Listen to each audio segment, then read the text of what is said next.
Football then and now, a fun look at football nostalgia and the modern game intertwined. Join us.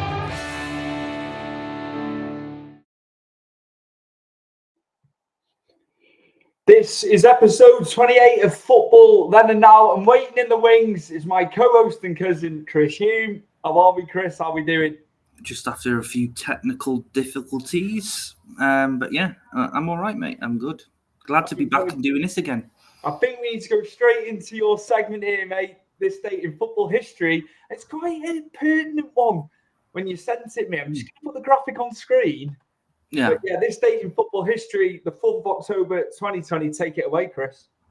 Well, you know, as I do, I go through and have a look at, you know, what's happened on this day. You know, could be transfers, could be just a player's birthday or a manager's birthday. But Stuart, not because I'm an Evertonian, or we are Evertonians, that this popped up and I thought, I'm picking this one today. And it's not because of being who we are and who we support. It was the significance of this result. Because don't forget, the year before, well, the season before, Liverpool won the league, didn't they? The first time they ever won the Premier League. The COVID season, should we say. And this was quite of a shocker. I didn't watch the game personally, but I remember the result coming up and obviously then having to chase the goals and what have you on the internet. But it was a shocker for Liverpool because under Jurgen Klopp, they won the league and they had a fantastic season the year before. But to be beaten 7-2, you know, don't forget now, this was a week before the Merseyside derby as well. It was just, it's something that doesn't happen to Liverpool often. You know, them to ship 7 goals. And don't forget, they had all the players were fit. They had Van Dijk was fit. Mo Salah was fit. I think Sadio Mane was still playing for them then. He was fit and he was in the game. Did they not turn up? Did something go wrong tactically? I don't really know. But from what I remember, Stuart, from what I've watched again just before we come on to do the show, they were all over the shop. And Villa, I mean, we're not the same Villa that we see now that just beat Bayern Munich 1-0 at home in the Champions League. Destroyed Liverpool. And it wasn't like, you know, the goals were outstanding and they couldn't be stopped. It was just constant backline errors and errors you don't normally see Van Dijk have as well. You know, getting beaten so easily. Normally, you know, you'd say he's an 8 out of 10 defender each week, isn't he, Van Dijk? But steady Eddie for him, yeah. When for the most part, absolutely. Crazy when you look back. But again, there was no fans in, so the Villa fans really missed out. We were still in the COVID times, weren't we? So I think not to say because fans weren't there, but I think there was strange results in that time as well with no fans in. You know, fantastic for Villa, but there was some others. I'm trying to jog my memory back, but this one, like you say, off the back of them winning the league the previous season, no one would have seen it coming with fans or without fans. Just incredible. But yeah, they went on a slippery one this season. Don't forget though, Liverpool. But don't forget, I think this is the season that we beat them at home, and I think Burnley were the first team to win it with a penalty, weren't they? Under Sean Dyche. And then obviously we beat them in the Merseyside derby for the first time since 1999 at Anfield. I think it was all in this season. I think they had a bit of a kaput, didn't they? And obviously, I think this was the season that Jordan Pickford, you know, did that wonderful tackle to block Van Dijk on the Merseyside derby the week later. But you know what I mean? Yeah, interesting, isn't it? Like this Liverpool had quite a dodgy season. Still managed to finish in the top half, but you know, in the top 4, sorry. But yeah, 7-2 against Villa is it's uncanny, isn't it? Absolutely. We'll have the segment next week, all being well.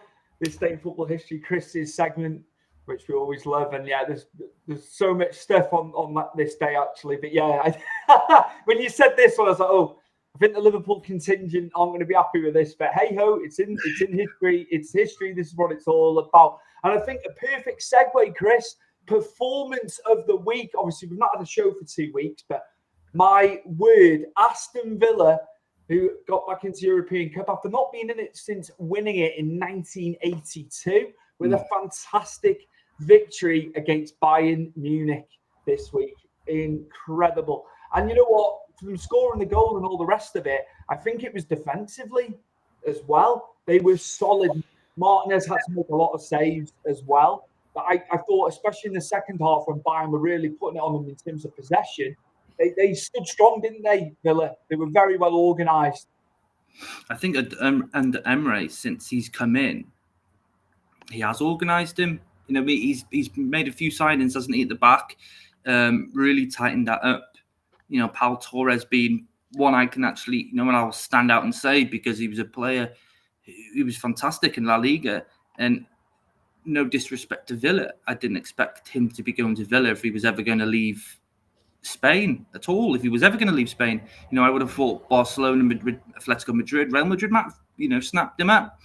But here we are, Villa have got him, and you see what, you know, he can do. He's a tall lad and he's good with passing. He's actually fantastic with his passing, which is most modern, you know, day defenders. And what we want now is they come out the box and make, you know, decent passes to start the attacking. For Bayern, I was just shocked because, you know, I think they've been much better this season under Vincent Kompany than it was with Tuchel last season. So I was expecting, you know, if anything, it could have been a draw. Didn't expect Villa to win, but it's that man again, isn't it, Duran? You know, he ruined our weekend the other week, but he scored a banger against us. And then he scored again, didn't he, the week after? And then he's now scored in the Champions League against, I'd say, one of the favourites, because Bayern Munich would say is always up there as one of the favourites. But it was a cheeky chip over Neuer, wasn't it? That the sweeper keeper that he is, but it went totally over. Chris, I'm not taking it away from Duran. The finish was fantastic, but Neuer, you know, he's played like that. He's famed for it, and that's the modern keeper in a lot of ways. But I was like, oh my god! But still, a fantastic finish. I'm not taking anything away from John Duran, and he is the modern day super sub at the moment. Yeah, he is. It's just crazy the impact they had off the bench. Obviously, it wasn't working. Emery wanted a goal. Big call taking Watkins off, but they prevailed, didn't they? They prevailed with it. They got that goal. And just defensively, I couldn't get over it. I think Diego Carlos was fantastic as well. Luca Digne with these crosses, I've noticed even against us, you know, he had that in his arsenal for us, didn't he, as well? They were just brilliant across the park, because there was long periods where they didn't have the ball. And I think they knew that was going to happen the way Bayern play. But again, Emery, just the European nous from Emery and Kompany, I'm sure will learn from this as well going forward. But what a start for Villa, 6 points from their first two in the new league format, the 36-team league format. So, I mean, they reckon 15 to 16 points over your 8 games will get you in the top 8. So do you think, you know, they'll need to really find 9 or 10 points now from the next 6? Well, they've given themselves a good start, haven't they? It's a good platform for Villa now, as you say. They've got, 8 games left to play? And they're on 6 already. You know what I mean?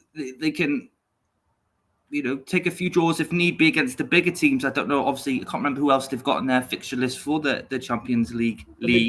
Celtic is one of them. Celtic got absolutely slaughtered in Dortmund. 7-1, wasn't it, by the end of it? I know Celtic. I didn't see that, no. That's not good, is it, for Celtic? Are they playing Celtic home or away? I think it's at Villa Park, if memory serves, because when I had when I had Anton about Villa, we were going through the list of games. I think they've got Bologna as well. Obviously, Liverpool have played Bologna, so there is winnable games there. I think if they get 3 more wins out of the 6, I think that could be them. I mean, and there's a long way to go. There's a lot of football to be played. No, of course. But you'd say they've got a good shout of not having to go through that playoff round. You know, if you're in the top 8, you're through to the last 16, aren't you? And then from 9 to 20 something is then, you know, you're in a playoff round trying to get into the last 16. But yeah, I just couldn't get over the performance, Chris. Not to say I didn't think that could happen. We know what Emery's done.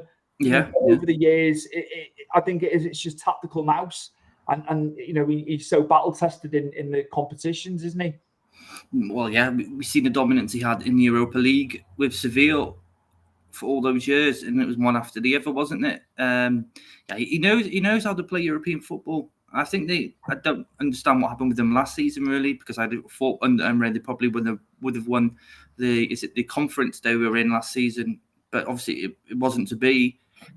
But if they carry on playing the way they are in the Champions League, I'd say the dark horses at the moment. I know it's still early days, but I don't think people were going into this new format of the Champions League and looking at who was in and who they've got. Would they think Villa are up there, with 2 wins out of 2 and one being Bayern Munich? It's an incredible start, to get 6 points on the board, to be 100%, in going into that. I mean, again, it's a long process now. And you play these 6 games up until Christmas, but then they've got to then come back and play the other 2 in January. Again, this age-old argument that we've had on the time doing this show, it's these international breaks. Yeah. When there's not a tournament on in the summer, I know this Club World Cup thing is going to be happening next summer, so they won't be able to play extra games. I just think the format now where they've got to then come out of Christmas and play another 2 in January is a bit weird to me, but it's something new, isn't it? We're not used to this format. We're going to get used to it, of course. What do you think with the 8 games, but then you've still got to play 2 in January before getting qualified? What are your thoughts on that?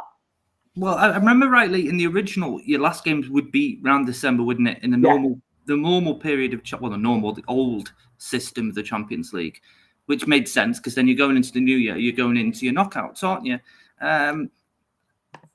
I'm still understanding the league, and I remember I do play a lot of Football Manager, and Football Manager obviously used the phase of the new system on the game of last year, Football Manager 2024, and so I understand it in that context. But then obviously seeing it in real life, you're sort of still having to chase people, as I say. I'm asking you who's playing and who they got in their fixture list, because it's quite confusing. You got all these teams, but not all of them are playing against each other.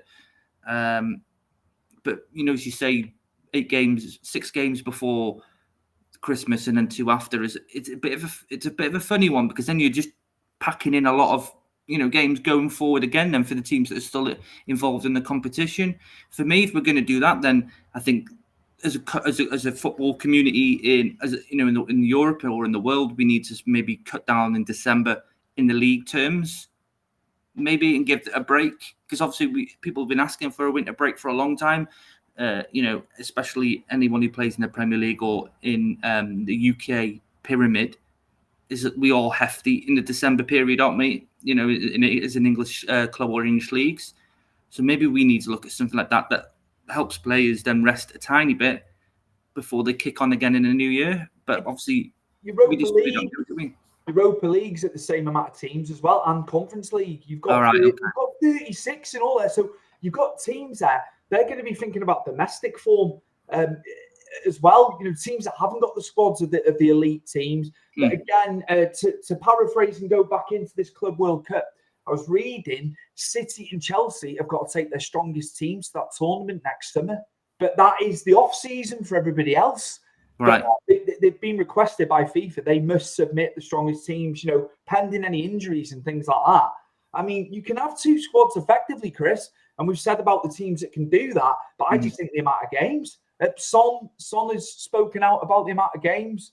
He says, we get paid fantastically well, but a lot of these elite players are saying how much of a strain it is, all these extra things they're having to do.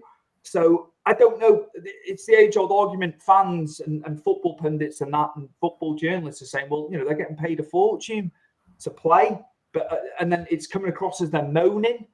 But I just took Son's comments, from what he was saying. What do you think about that? The extra matches that they're playing? Obviously, yeah, okay.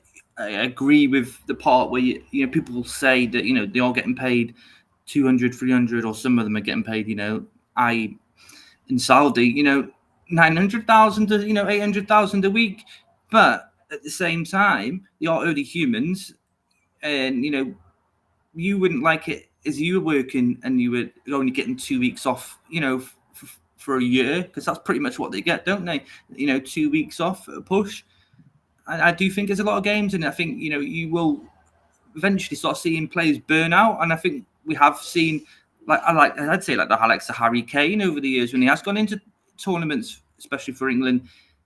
he's burnt out, and I think you look, maybe just look back at the one we just had last summer.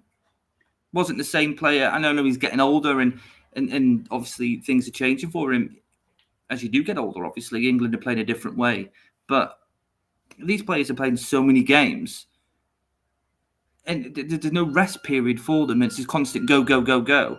I just think at some point we've got to have a break and think, okay, mentally for these players, yeah, they might not be on fantastic money, but they need a break, because we're going to start going to a point where the Premier League starts next August, and after teams, as much as they do the pre-season training, pre-season friendlies, a lot of these players could be still tired, still knackered. They haven't had a proper rest.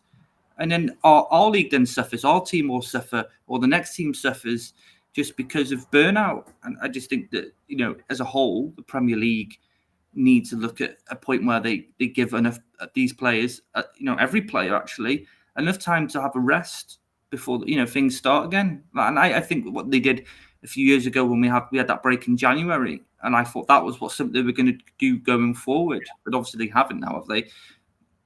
It just makes more sense, and I think this is why the likes of German teams are much better, because they have that massive break in December, and then they come back. And you've seen it in international football, where all these teams have had significant breaks over the Christmas period. They always seem to be better than what we are. It's crazy. I was watching Spurs because they were the early game last night, and he's played Porro, he's played Romero. Vicario was in goal. All right, he played quite a lot of the young players as well. But to see them and get them over the line, he brought Brennan Johnson on. Do you know what I mean? He was, he probably didn't want to. He probably didn't want to bring him on. Maddison came on as well. Later on, don't get me wrong, and they got over the line and beat Ferencvaros 2-1. But I just think players are playing a lot in a week now. Porro will start the weekend. He's a starter, isn't he? Romero, Vicario, of course. So there is players there that aren't getting a break. But, Tottenham, obviously, Ange wants them fighting on all fronts, doesn't he? He wants that. And I just think it's an age-old argument, and people are very quick to say, but they're getting paid this, that, and the other. But it's what they put into the matches, isn't it? It's crazy, the fitness levels and stuff. And then it's injuries then as well. If someone's not quite right, they're going to have a sustained period, out, which there's many arguments to this. And I think it's all too easy for everyone to say, well, he's getting paid, 5-6 figures a week. That's easy for us to say. But it's everything that comes with being a professional footballer, isn't it? The build-up to it, the training, everything. Sorry. No, but you're right. You're completely right. And I agree. Let's put aside of what they get paid. They are only human. I mean, a normal human works a 5-day week at a push, don't they? And then they have 2 days off, whether it's the weekend or broken up in the week. You don't really see football players having that. They're in for training morning, afternoon, and then it's either they're travelling or they're setting up for a game, for the weekend or midweek is as the fixtures go along. I still think they need a break. I think, we are seeing a lot more injuries happen now in football terms. Look at the likes of Rodri. I think, was he out now for the season pretty much? He is. That's him done. And that's absolutely sad because, we spoke about Rodri last season and, we fly the flag for him because he was outstanding and he was one of those special players. And now it's sad, not only for Man City and their supporters, but for us neutrals who like watching decent, elite players play, and you can't watch him this season because, maybe he had too many fixtures. Because I don't really see much of Rodri ever really being injured to a point where it's ended his season before. So this is obviously a first, from my knowledge anyway. I think we need to take care of our players. I think every player, the FA need to sort of come up with a plan where they can work better for the players so they're not playing so much. But, at the end of the day, I don't see it coming because the money's too much for them to take. We're giving the teams, going back to European competition stuff, we're giving the teams X amount of million per extra game. Well, yeah, okay, yeah, all right. And that's fair enough. But that shouldn't be the thing. But again, like you said, we knew about this format changing with those tournaments. It was on Football Manager well ahead, because I looked the first time. Hey, we're in a massive league here. I didn't know. I hadn't heard about it. Obviously, it'd been portrayed in the press, of course, but I must have missed it somewhere. I couldn't get my head around it. I thought it was like a format that Football Manager just brought in. Didn't realise it was like a licensed thing that was happening. But again, just as you say, City have got the squad and the players, but my God, even with those players that they've got in there, him being out is just huge, isn't it? Exactly. It's crazy. It's crazy, and I'm sure they'll adapt and they'll have to change some things, won't they? But it's crazy, because he's a model professional. He's a genuine person, isn't he, as well? It's just sad, because again, you don't want to see these players get injured and then that's their season done, or half a season's done, because horrific the injuries can be. It's a shame for football, because like I said, we like to see these players play, and it's exciting. Just watch them play. You know what I mean? But if they're playing so much and now these injuries are occurring, you're not going to see them, and then that then ruins their career pretty much, because they lose a season. Do they come back the same player after a horrific injury? It's a load of tangibles, isn't it? It's just a shame, but I do agree in aspects that that they should have more breaks and more time just to be, with the families or whatever they do, but just to chill out and recharge batteries instead of being on the go 24/7 until what? We're looking at June, isn't it? They have June, and then pretty much the end of June, you're in July, and then you're back into the same old system. That's it. I'm just going to move us on just because of time and stuff. I don't think we'll go into too much depth for the Player of the Month nominees. Okay. We'll look through who's on there. Obviously, I voted for a certain someone on here, Chris, out of loyalty. I put my vote in this morning. I think you'll know straight away who I voted for on there. Dwight McNeil has been brilliant. With all the bad stuff that's been going on with us, dropping leads and things like that. The amount of goals he's put and assists in already is quite remarkable, isn't it?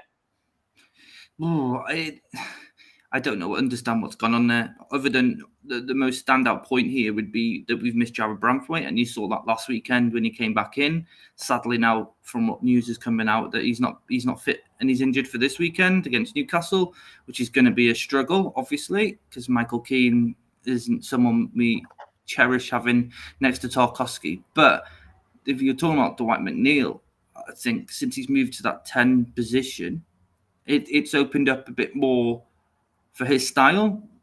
Okay, he's not the fastest player in the world, but he's very good on the ball.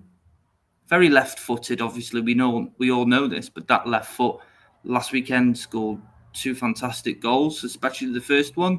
I like the second one more, just because of how tight it was and how he sort of brought it down and then volleyed it past the keeper. The only problem he's got here, and for this nomination to do it, is a person that scored 4 goals in literally 20 minutes. Yeah, bro, that's a record as well. No one's ever done that. Cole Palmer and assists as well to beat with him. I would say he's the front runner, but again, I've been very impressed. Ollie Watkins had a bit of a slow start. Obviously, put the header in against us at Villa Park, didn't he? Yeah. So he's kicking on well. I took him out of my fantasy team, Chris. I've done the usual. I took people out and they've started bloody playing. So obviously, I think on that list there, I think Cole Palmer will probably get it. That's from my point of view. What would you say? I think Gabriel is a good shout. Yeah. As much as he's been solid for Arsenal at the back, they're using corners like we do, and they score as much, if not just a bit more set pieces than we do. As Everton, I think they scored 26 and we scored 22 last season. But they found a good sweet spot with Gabriel. He's a tall lad, athletic. He's athletic, so he gets up high, quick, and he's powerful with his headers. And he has been finding a spot for them, hasn't he? Against City, against Tottenham. Yeah, I think they found a good routine there. I think he's a good shout. Harvey Barnes, Stuart, I think it's good to see him back amongst the players of the month, because for Leicester he was fantastic. Going to Newcastle, he had his injuries, didn't he? And I think a lot of players at Newcastle had. But it's good to see him show his worth again. Hopefully, obviously not on the weekend, because obviously we're playing him. I think, shout it's going to be Cole Palmer, I think, most definitely. But then I think it's quite close with Gabriel, because I think he's been fantastic as well. This last couple of weeks, he's scoring goals as well as being fantastic in defence. He's still a good shout. It's unlucky for Dwight McNeil. He's in a hard sort of play at the moment. Absolutely. Luis Diaz, 4 goals. He's been brilliant. I've got to praise him. Ryan Gravenberg, obviously, with Ryan Gravenberg, he's playing in number 6, isn't he? So we've seen about him in that position, and his performance has been really good under Slot, fellow Dutchman, obviously. So again, they've tried to mix it up, haven't they, with positions, not just your goals and assists and clean sheets and things like that. Raul Jimenez, Chris, in good form. I want to talk about Fulham in a bit, just how well they've started. I won't say that yet. Raul Jimenez has looked good. I mean, he deserves his spot there as well. So, yeah, I think we're both looking at Cole Palmer then to take it this month. Yeah, I think this is because of what he did, Stuart. I think you don't see many players in 20 minutes do what he did. And obviously, it wasn't just him. It was, I think Nicholas Jackson should be in this as well. Yeah. Because he was fantastic, and he was setting up, a lot of the goals for Cole Palmer in that game. But I suppose you can't go off one game. We're going for a month, aren't we? But like I said, it's unfortunate for Dwight McNeil. He's in a strong group there. Any other month, I think maybe he might have got it, just for the pure and simple the goal he scored. Based not on that. So much criteria though with those 8 players. Yeah, it depends what you like, doesn't it? Like I say, Gravenberg's been brilliant in the number 6. I like Gravenberg. He stepped up under Slot. It's I know the Liverpool fans are very, very happy with that, and they've had a good start as well. The top, aren't they, of course? Yeah.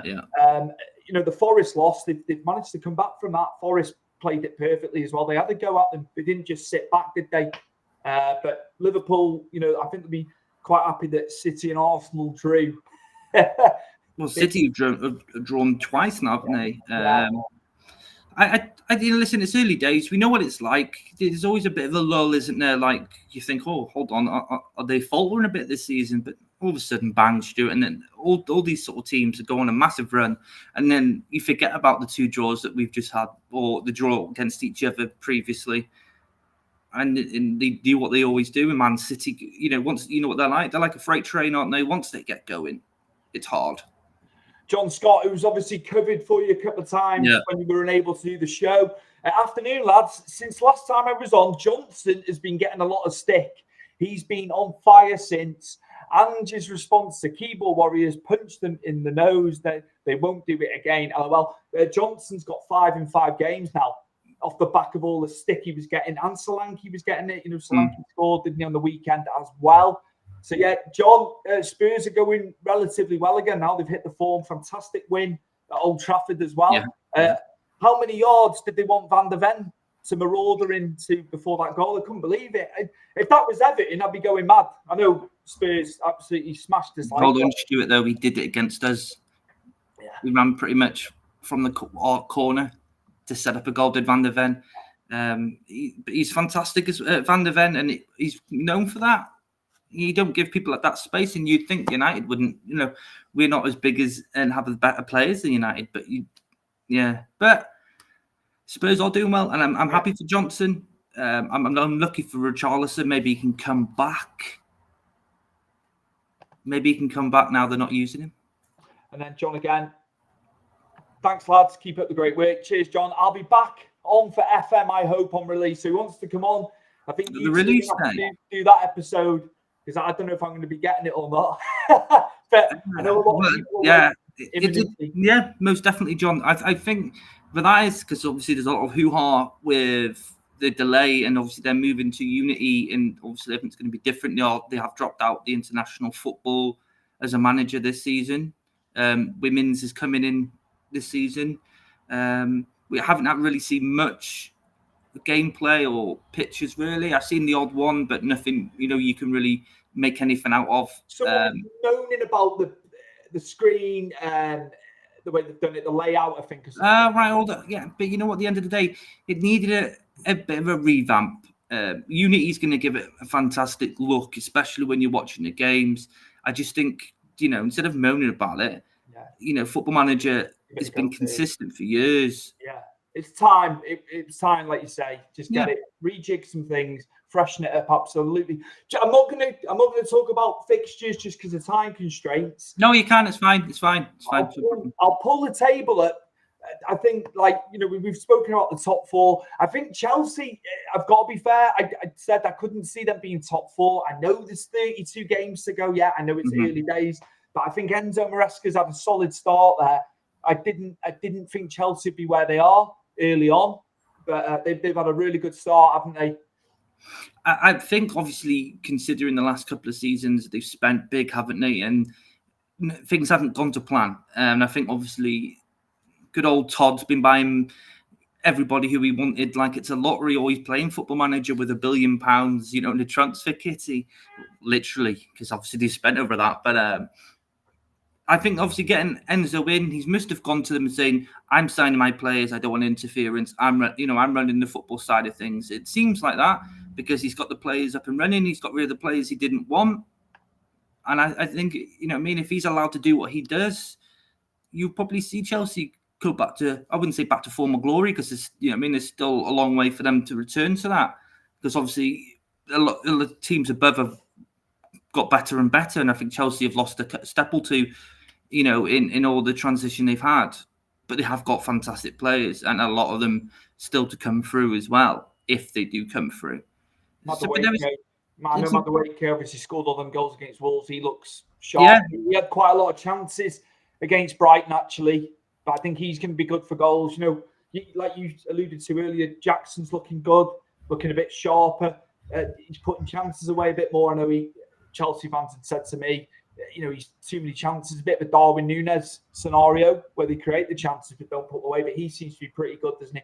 Obviously, Cole Palmer, Chris. Yeah, unstoppable. I think, and that's probably been the best signing out of anybody that's gone to any English club as an English player in the last, what would you say, 5 or 6 years, that has actually shown the quality straight away. I think sometimes it doesn't matter if it's a foreign or an English player; they have to bed into the new side, the different styles and what have you.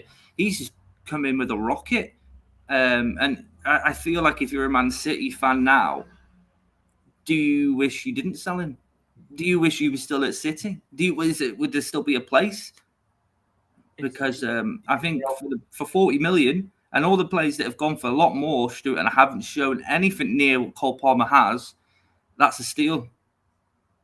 Unquestionable, to be able to do it as much as he does it now. You just expect it. You just expect him to score, don't you? You expect to see his name. Do you know what, Chris? I said about Fulham, because we were talking about Jimenez being in the nominees for Player of the Month.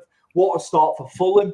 Emile Smith-Rowe looked really, really good as well. Coming in, it's big move for him, wasn't it? A lot of injury issues at Arsenal, but he's looking very good, and I'm very impressed with Fulham.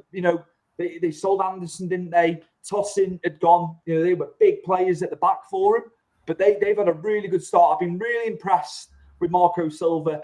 For them to have 11 points from 6, they're nearly on 2 points a game. A fantastic start for Fulham, isn't it? To be honest with you, Stu, I like Marco Silva when he was at Watford. Obviously, complications there, but Watford, Watford are like when it comes to managers anyway. And then he obviously came to us, wasn't given enough chances, and I think again he was having players bought above his head that he didn't want. He got sacked off there. He's gone to Fulham, and as you say, he's lost players, but he signed really good ones in replace. And I think Smith-Rowe, when they signed him this season, it was a really good signing. And I think, you're looking back for the years when he did play for Arsenal and he wasn't injured, and how creative he was in that number 10 to the wing role. And, you saw the glimpses. And I don't think Arsenal really wanted to get rid of him, because I think, I still think they loved him at Arsenal. And I think if there was a spot for Smith-Rowe at Arsenal, he'd still be there, obviously. But I think there was a lot of love there, and I don't think they really wanted to get rid of him. But the lad needs games. He's still young, And there's a lot of talent there, which you see now going to Fulham. And I think he just links up really well with their style, with Iwobi as well. Obviously, Iwobi very well. And I think he's got even better since he's gone to Fulham, because I think he's been allowed to do more of the stuff that he wanted to do when he was at Arsenal before he came to us and became more defensive. they've just got a solid team, and I think they've got a lot of flair players like Pereira, in and around, and as you say, Raul Jimenez. He's always scored goals, though. You know what I mean? And I think even after his bad injury, I think it didn't take him that long really to come back, and it took him a good couple of months to get back into the swing of things. But he's always scored goals, and he did for Wolves. So I mean, I'm not surprised. Marco Silva's doing really well. I think everyone below them now, minus Tottenham because they've gathered some momentum. Brighton seem to have lost a tiny bit. Forest is great to see up there. They're doing very well. He had a strong bench in games. You were looking on the bench, Hudson-Odoi to come off there as well. And not just that, Chris Wood has been in the goals, hasn't he? Yeah, he just can't stop Gibbs White, I'm a big fan of Gibbs White as well, Chris. But yeah, like you say, they've had a solid start considering where they were. They were down the bottom of us last season, weren't they? So yeah. West Ham, Stuart, I was going to say before you move on. That's a shocker. Yeah.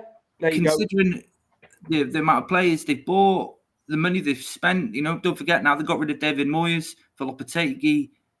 I personally don't think it's working with Lopetegui. That's just a shocker. I just think, obviously, I don't know what the issue is, but I don't see him being at West Ham for too long. I'm getting like Pellegrini vibes here. Obviously, I know Pellegrini at City and that. Lopetegui's done what he's done, isn't he, in Spain? I'm getting that same sort of scenario because it didn't work out for Pellegrini there, did it either? No. It's hard sometimes. It's a tough one. He has had a bit of money to spend as well. I'm as shocked as you, really. Again, it's early, isn't it? It's so early, but you're looking at it. Ipswich have had 4 draws. A fantastic point against Villa on the weekend. Liam Delap with 2 goals, obviously the City loanee. Kieran McKenna, I think he'd be relatively happy. But again, if one of them draws is a win, they're pushing it. You know what I mean? It's because they've had the 4 draws, isn't it? But they've looked good. They've looked good in games. They've looked all right. And there we are down there again at the moment. Hey, listen. If you spoke to us, 2 weeks ago, we had 0 points. So things are turning for us. I don't like that -8. That's horrible. Not considering how strong we were at the back, but obviously with Jared out, it was perfectly clear, wasn't it? Yeah, but again, obviously being out again. Yet. He's not fully fit yet either. No, he looked a bit ropey early on. It's to be expected. He once he gets to his peak of his powers again. But again, Chris, Stuart as well. Yeah. Gary O'Neill, bless him, because he's had the rug pulled from under him. Lopetegui had the rug pulled from under him there, didn't he? He was selling players, but I think Gary O'Neill more so. More players have gone. Max Kilman, I know West Ham is struggling, but he was 40 huge. million, wasn't it? Yeah. He was huge for Wolves at the back. Again, I just look at it. It's early. It's early doors. Palace, Glasner, when he came in, at the start of the year, they looked really good. I wasn't expecting them to be so. I don't think they had a really good summer strip, considering losing Eze. I mean, I think there's a fundamental part with Elise. No, it's Elise, sorry, that went. Eze's still there. My bad, sorry. Elise was fantastic, and Eze, but them together were a menace. And I think when they played us last weekend, I think that you saw the difference, and it's not there. The flair that they have, they're missing it, and I feel like Eze's doing a lot more of the work. I thought Nketiah against us was dreadful in the second half, particularly. Like, he wasn't really interested, and he was getting pushed off the ball quite easily. As you say, it's early days, so you can't really. Some fans reckon we're getting 9 points out of the next 4, not with Newcastle and Fulham in that 4. That's not me being defeatist. I think that's very bold what some of our fans are saying. I was like, 9 points. I don't see it. I'd love it. I'd love it by all means. I see 2 wins from the next 4, maybe. Is it Fulham? Is it Newcastle at home and Fulham away? Yeah. But some fans are saying we can get a point tomorrow in the late kickoff. No, we'll beat Newcastle tomorrow. I said this on the Unholy Trinity podcast on Sunday. But they all went for smaller results. I think Mike went for a draw. I'm aiming for 3-0 against you. I want to keep the positive. I want to keep the positivity. Yeah. You know what I mean?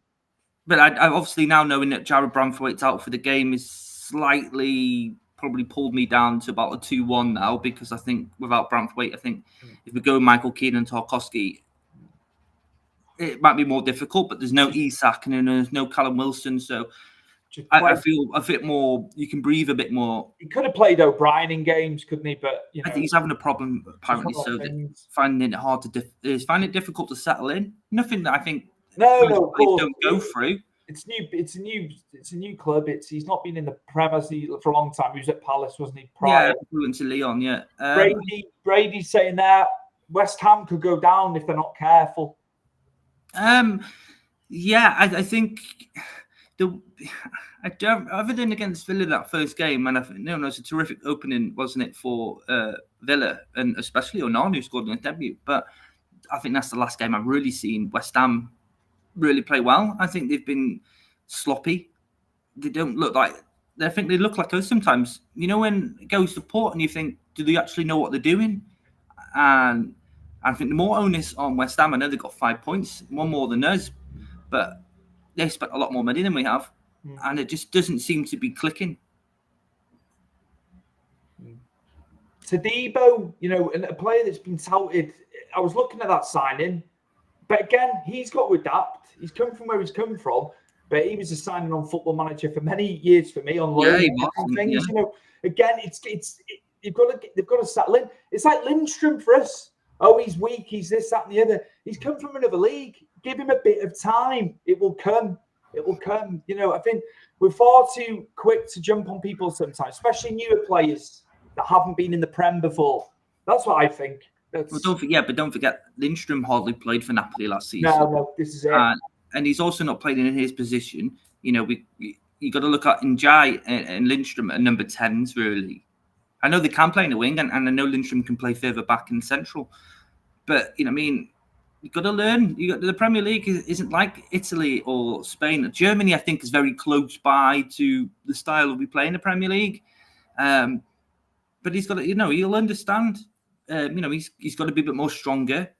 He's got to open his eyes a bit more. And I think Southampton game when he could have passed it through to a Beto a few times. But, the Leicester game, you saw what he can do. And then you can see the talent is there. It's just confidence with him. Once he's got to knack of the Premier League, hopefully, it's not too later in the season. But either way, he'll get there. And I think he's too much of a talent in there that I think that it's going to be one of them where you think, oh, not good enough for the Premier League. I think he'll be good enough. As you say, people need time. Some players obviously don't work out, and I think, unfortunately, and I love Beto, I think that's one I don't think is quality is good enough for the Premier League. John just saying about Football Manager there, Chris. So he said there November for this as well. 26th of November is the latest pushback. And lots of fears from fans about it. But I'm keeping an open mind. Obviously, the pending release for Football Manager, as we were speaking about. Like I said to you before, I'm seeing a lot. I'm on a lot of the forums and then the pages on Facebook and Twitter and what have you. I listen and I read, but I look at it as, look, it's a change. I think everyone's a bit frightened because of the change and a few bits that they've cut out this season. It doesn't mean they're not coming back. 5% of people, they said, used international football on the game. 5%. But people are complaining about it. But if you don't use it and only 5% do, it can take a back seat for the year. Why, they work this one out. I'm old enough for change. Into CM4, there was some backlash. Then a year later, we got CMO 102, enough said. So, yeah, just saying, exactly. Like you're saying, time for a change. The game has been the game, the format, the database, the writing, all that sort of stuff that I've seen people moaning about. Sometimes a change is as good as a rest, as the age-old adage goes, Chris. I completely agree. And I think for Football Manager, they needed that. You've got to remember, right? We didn't have players on the pitch. It was just text. And then it went to little circle dots on the pitch. And then we went to players. So, you know what I mean? It's slowly progressed with Football Manager. But, you know what I mean? We all love the database side. It wasn't about watching it on the telly. It's just your team, isn't it? And the database and finding all these young players or wonder kids, should we say. You know what I mean? And then finding them in real life and to see how they're doing. But I think it'll be fine. I think people will play it. And I think people, you know what I mean? They might not love it because it's obviously the first transition. But, you know, come next year's one, I think they'll all be jumping for it. It's like FIFA, wasn't it? You know, everyone was saying, "Oh my god!" But yeah, people are still. I think a lot of people are still playing it. What have you? Brady's saying, "You guys heard there could be a third transfer window brought in." I suppose with all these extra games that we were talking about earlier, and we were paraphrasing about, it could very well be, couldn't it? But at first, I've heard of it. To be fair, Brady, I've heard that they're looking at maybe closing the window earlier again next season in August. Like earlier August, which I still think is stupid because it didn't work out right the last time they did it, hence why it only stayed in for a season. But I have heard that they're looking at finishing the transfer window or closing it, before the first game of the season. Again, it doesn't work because everyone else's window is still open. So unless you're closing the window with everybody at the same time, it doesn't work for me. With the new another transfer window bringing in Brady, I don't know if that would work. Because bigger clubs like City, Uniteds, the Liverpools, the Arsenals can go and swoop in and buy one of your best players, you know, and you can't replace them, and then you're fucked then, aren't you? Essentially. So I think we should keep just the two windows, the summer and the winter one. Personally. The performance of the week, just going back to that as well. Villa's fantastic win against Bayern Munich. What a night. What an atmosphere. I had the radio on in work for the first half. Incredible. Does it make you jealous? Sorry? Does it make you jealous? I just think like they've done it. We've said about Villa coming back up, you know, the chips were down. They did championship, didn't they, right? They've come back up and they've done amazing. And they're good to watch as well. And, you know, Brady was only saying last week when we were out, Douglas Luiz going, he was gutted about it. But I tell you what, the way they've done it, the way they've got people in, you know, it's just run so bloody well. I wouldn't say I'm jealous, but I like Villa. I like Villa. What I mean is, though, Stu, I don't mean jealous of the. Obviously, we're jealous of the football, but I mean it's like the European nights. Oh my God, yeah, I miss.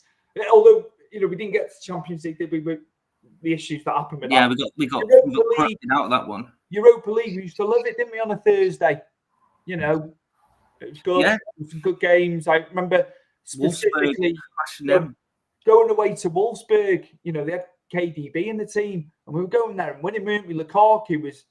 They played really well, but even predating that, you know, the Moyes era, we was good. I thought we were going to get into the final that year, obviously when Zanuck went on to win it, but we beat them in the group stage, didn't we? Yeah, Tim Cahill. It was Rangers and them in the final, wasn't it? City of Manchester. But yeah, I do miss it. In answer to your question, I'm just hopeful that this Friedkin era will prevail and it'll all work out how we want it to. I know you said on the Unholy Trinity you liked his way of doing it, where Texter was saying he was going to do this, that, and the other. I'm paraphrasing. Yeah, I don't enjoy. I'm paraphrasing you here. Like you said, he's talking, you know, in the present, like he's already in charge. Yeah. He had to shift his shares anyway. That was going to take time to do. That was never going to be cut and dry. And like you said, the Friedkin thing, there was weirings of it that he was going to come back in. But again, it was kept under the radar, as you said to Mike and the guys. Yeah, and I think we all prefer chairmans just to be quiet. And no disrespect to John Textor, because he probably had, you know, his heart in the right place. I don't need a maverick. We've had Farhad Mashiri and Bill Cumright, and I think that's enough now. We need a chairman that will just do the chairman stuff and let the people do the football side of things and leave them well alone. And I think he'd done that with Roma. I think, obviously, we talked about, didn't we, on Unholy, about De Rossi going and then their CEO obviously leaving because of the aftermath of it. I'd pinch her now and I'd be saying, because she's meant to be very, very good, come to Liverpool, come to Everton and get her in as CEO because that benefits us then. But I think it's the ultra thing in Italy. You don't get that over here in the UK. But, I think they'll do well enough. And you know what? I think they'll turn a profit with Roma. They'll sell them to these Saudis who seem to be floating around looking at Roma. And they'll move on to someone else, in a portfolio along with us. I just think that's just a generation of, what chairmans are doing now is getting a big portfolio, work around players. And I think we'll be okay under them. I'm still a bit skeptical because we've had so much shit, for so long. It's hard to believe anyone's going to come in and pull us, from the hell we're in. They don't want the stadium as a separate entity, do they? They want the club. The fans want it to be owned within the club. They don't want that as their piece of the pie. I've heard some people saying about that. They're worried about that they would separately have that. That's theirs. Obviously, we need all the income coming in. We need that revenue stream. The naming rights as well, which we've never had before. It's all revenue sources, isn't it? Then it's going to be how many, other events will come there. I know for the Euros, it's in there, isn't it? It's a venue.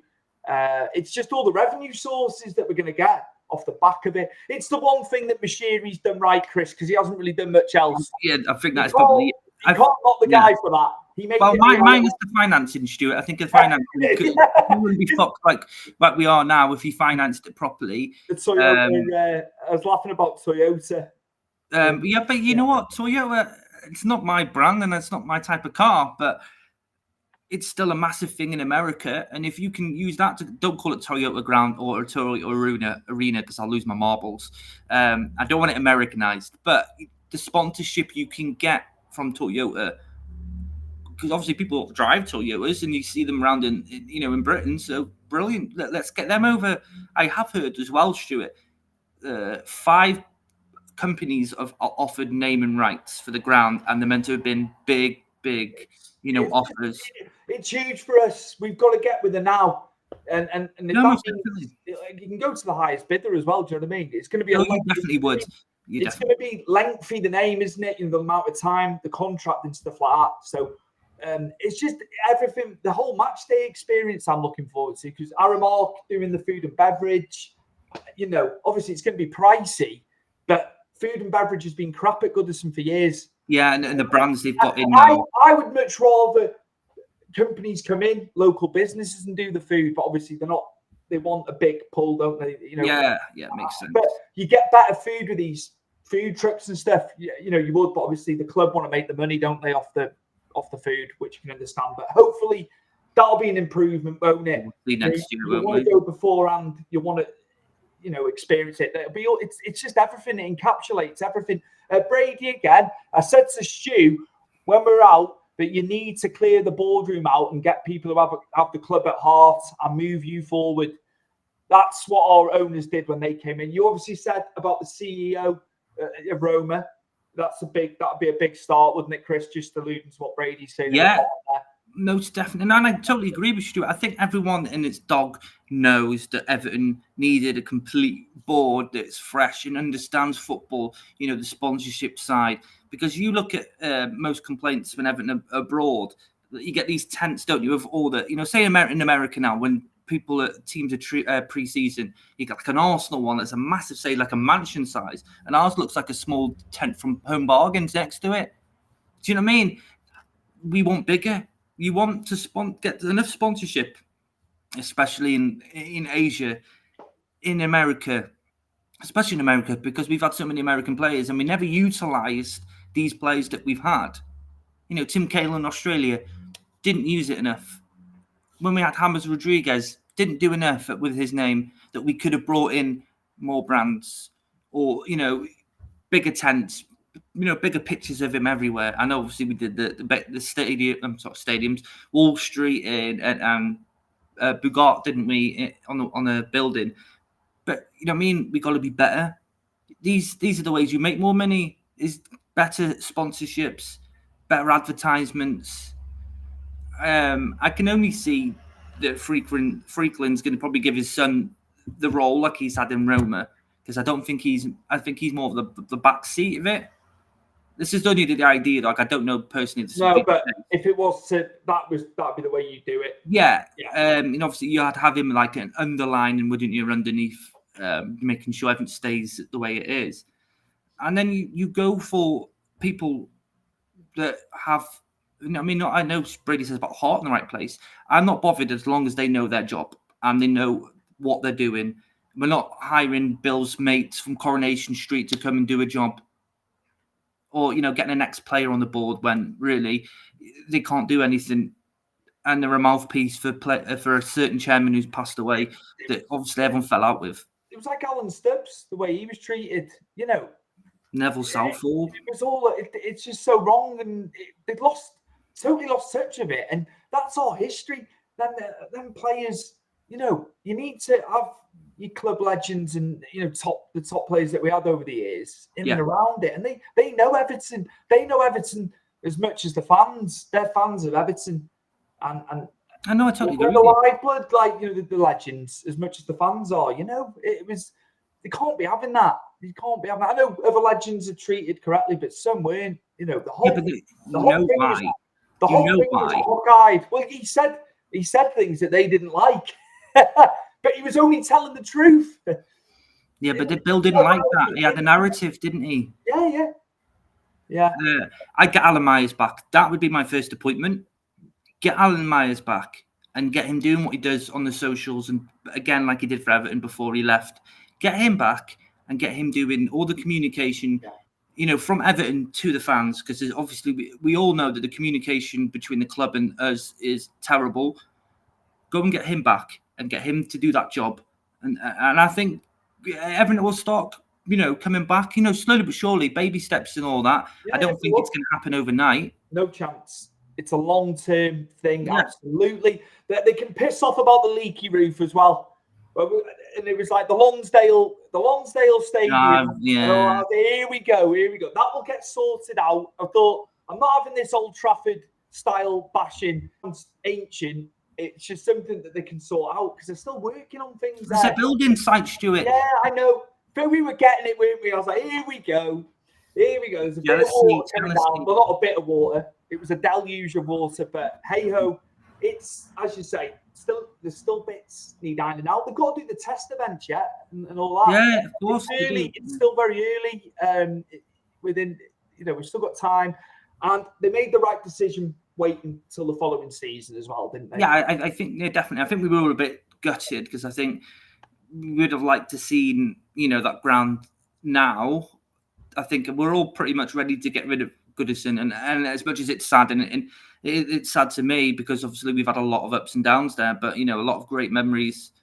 But I feel like we need to leave Goodison because I just feel like it's more of a pest now, and we need to move on and start newer memories because I think the last couple of years it's like I think it's time we put it to bed. I mean, that's my opinion. Yours might be completely different. No, I've not been. I think I was getting angry. There's anger watching games sometimes. You never want that. You can be upset when there's been a mistake and the players are giving it 110%, which for the most part they do.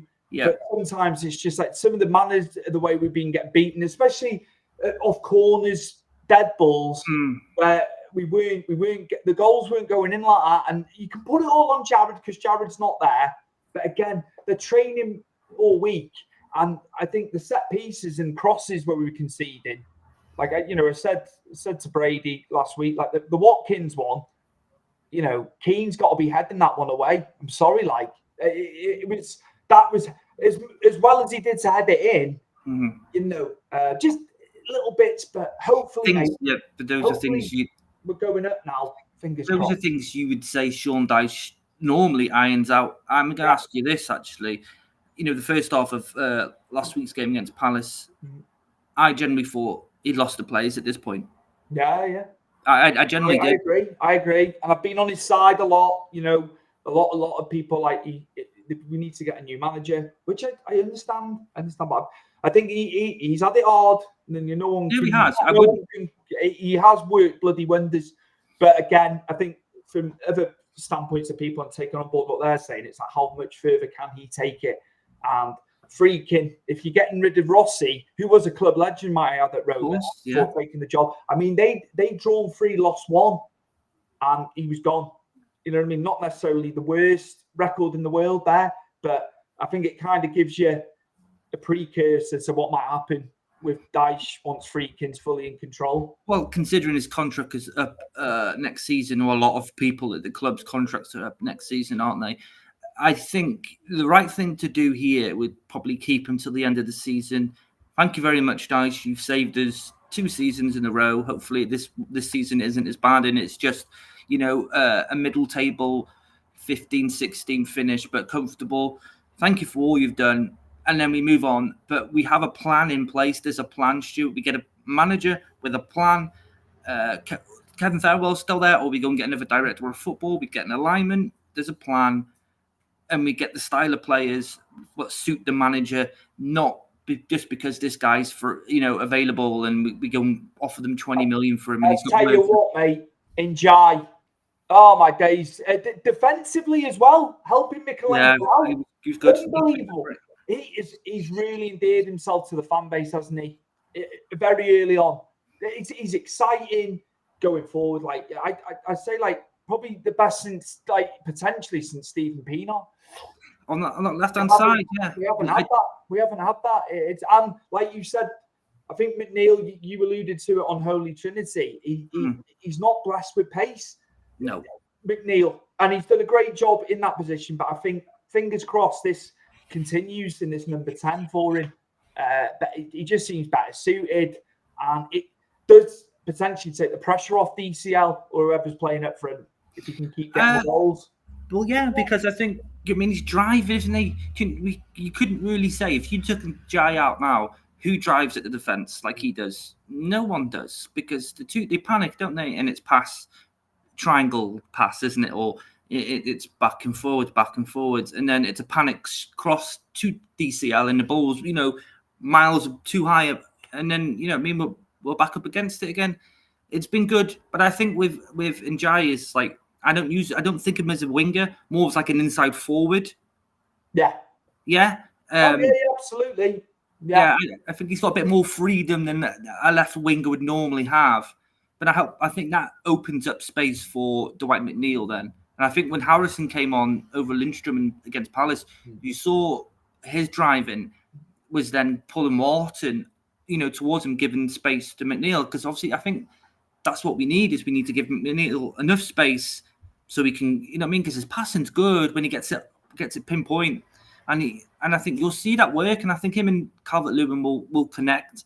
I'm still worried about the whole Calvert-Lewin situation. Absolutely, because he could go for nothing next summer here. Or for nothing pretty much in January, because, Yeah, he won't.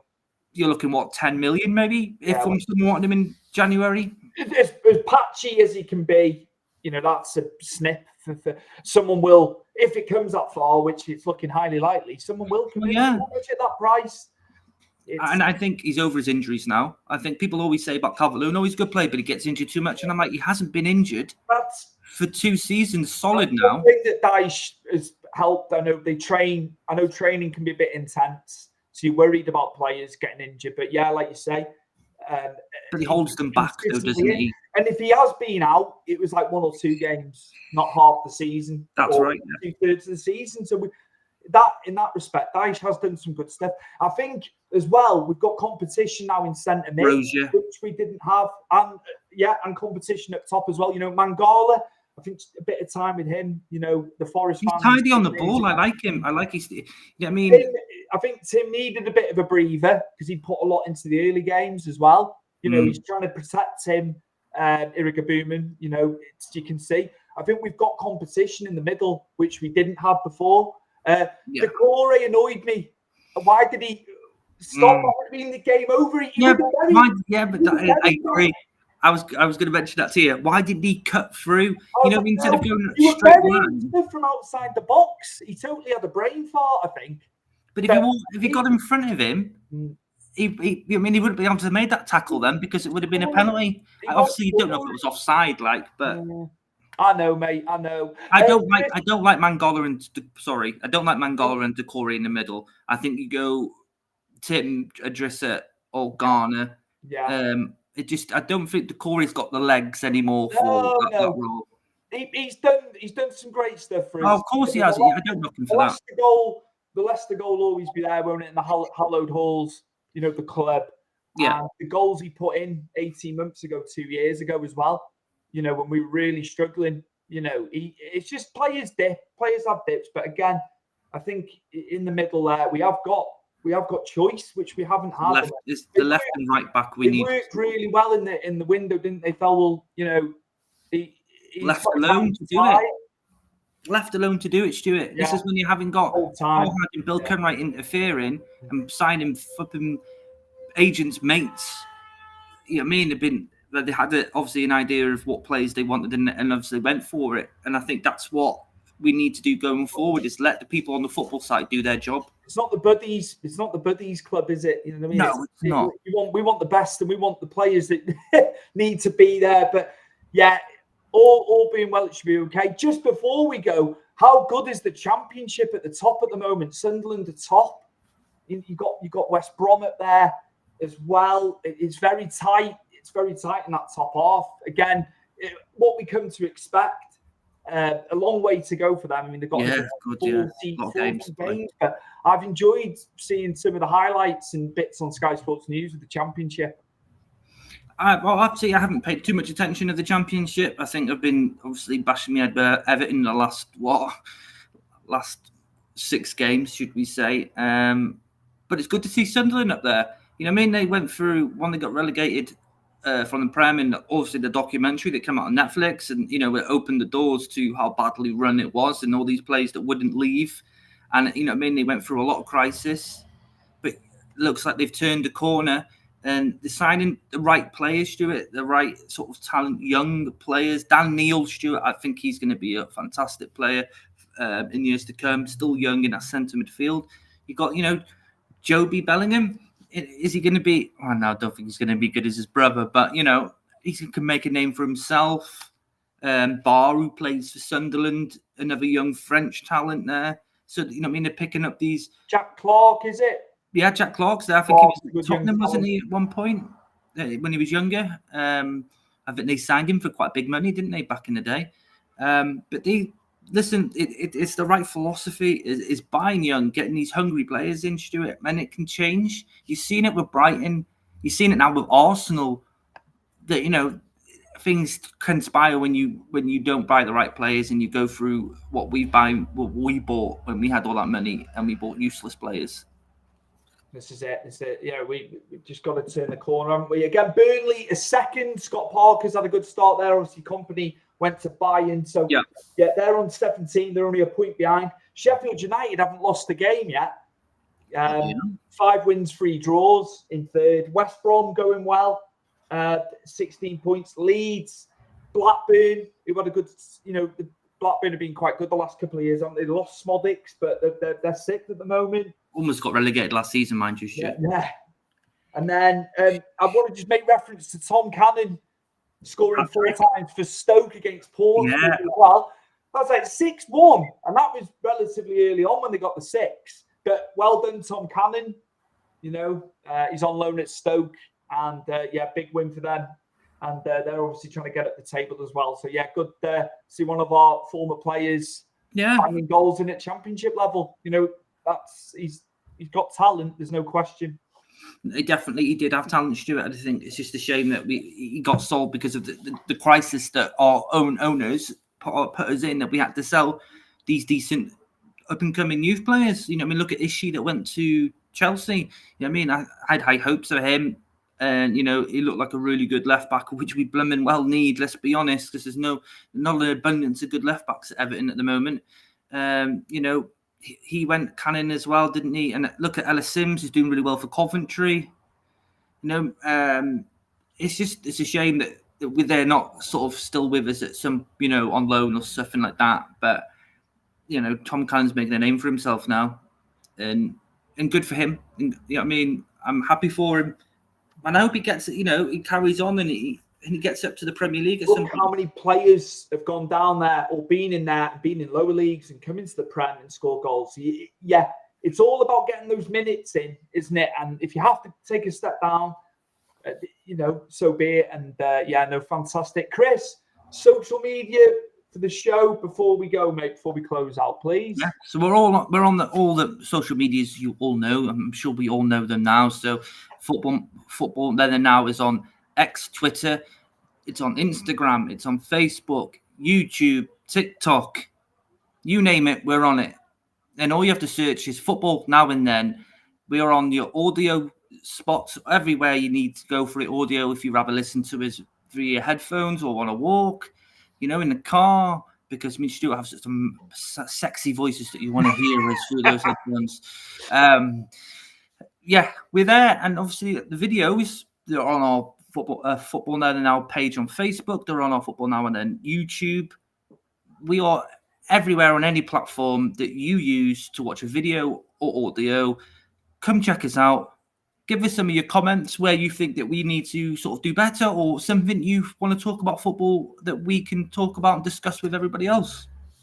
Perfect. A big thank you to the Sports Social Podcast Network, as always, Chris. Yeah, definitely. So 500 shows and counting, and that's only going to grow, isn't it?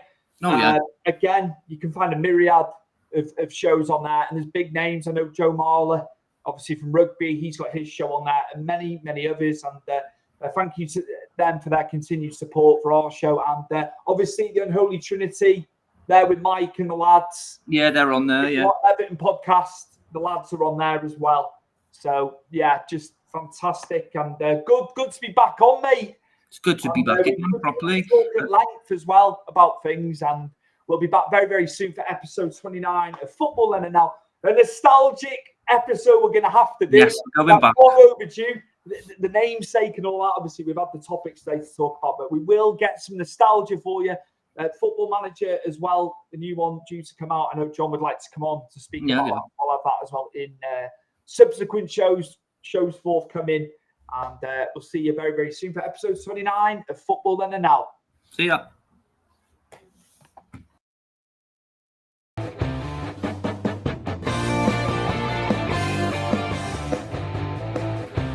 Football Then and Now, a fun look at football nostalgia and the modern game intertwined. Join us.